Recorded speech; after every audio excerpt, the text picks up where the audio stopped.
We all have different fears in the gaming community, but every gamer has one huge fear: that their teammates go AFK. I'm not talking about a random person on your team going AFK.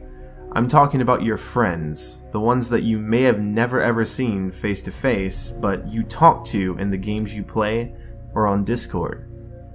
My point is, these people you know regardless if you have ever seen them in real life or not. When they go AFK, you wonder if they're alright, since you know each other so well that you would think they would at least tell you they were leaving. I hate that when it happens, and no one does that more than my friend Andrew. At least when he does it, it's after matches, not during them. I invited my duo's partner Andrew, and Andrew wasn't the best player, but he was my friend and I liked playing with him.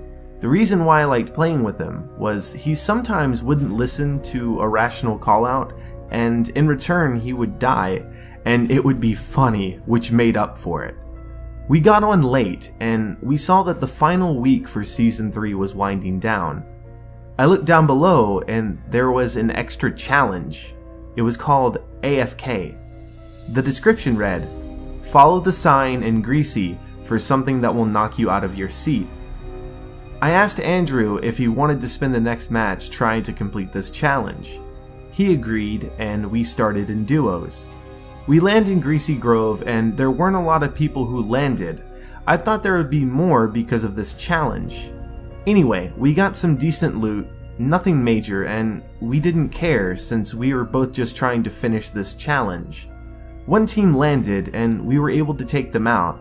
We look for a few moments going through the buildings, and we see the sign on one of the buildings outside. We go up, and there was a note. The note read, "Go to Snobby Shores and get a single kill." I thought that was an odd thing to ask, but luckily the circle was in our favor and that it wasn't super far for us to get to. We get to Snobby Shores, and we actually find a team still looting. We were able to surprise them, and I rushed one with my green pump, and Andrew picked the other off with his green burst. At each body, a sign popped up. It read, "Acquire 666 amount of wood, and make a 1x1 fort with the materials." Alright, 666 materials. Now, this is getting out of hand. I also didn't even know if a building that high was possible. I started the process of getting wood to carry out the challenge. It took some time to collect that much wood, but Andrew was also able to find 150 wood on his own, and he gave them to me. I started building the huge fort with care to make sure that we didn't fall and die. After some time, I was able to build the tall fort. We stood at the edge of it. It was just a basic 1x1 with 4 walls and stairs. We look down and we see that the stairs have disappeared and a sign was floating up to the top. It stopped at our line of sight so that we could read it. It read, "Jump down." We looked down below where the stairs were.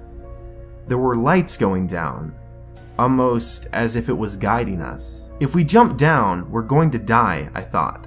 And I didn't want to risk screwing up the challenge, so I asked Andrew if he would like to go first, and he agreed. So he jumps off the fort, and after a few seconds, it says he needs to be revived. I try talking to him, and he doesn't answer. I keep on repeating his name over and over and over again, but he still doesn't answer. As soon as I'm about to jump off, the game lags out. I try to contact him on Discord, and it says he's online, but he still doesn't answer. Maybe he got into it with his parents and had to get off, I thought to myself. I brushed it off and played a few solo matches. I went through to see if I had any more weekly challenges left, and I saw that the AFK challenge was gone. I went to bed with a bizarre feeling that something was about to happen. Or already happened. I woke up the next day and saw that Andrew was on Fortnite. I immediately joined his game. "Andrew!" I say loudly and often to annoy him so he will answer. After about a minute of doing that, I realized something was wrong here. This wasn't a broken mic, because he would have answered me on Discord. I spam him on every platform and means of communication I have with him. I log off of Fortnite, sad and defeated and just worried. Worried that I will never ever see my friend again. After a few hours of being alone and sad, I decide to go on Fortnite one more time, hoping that this wasn't just a prank. I get into the lobby and Andrew joins. I was so relieved because that means he wasn't AFK after all. He was moving his controller. "Andrew!" I say loudly. The speaker icon turns on and I hear, "Andrew isn't here right now." Let's go. Everyone, stop and take a breath. Do you hear a demon in your head? A heartbeat in your chest. Oh no, oh no. Don't know, cause the devil's deceived us. With the stress we feel so miserable when we should be blessed. Thank you, God. Killing our children and bombing buildings is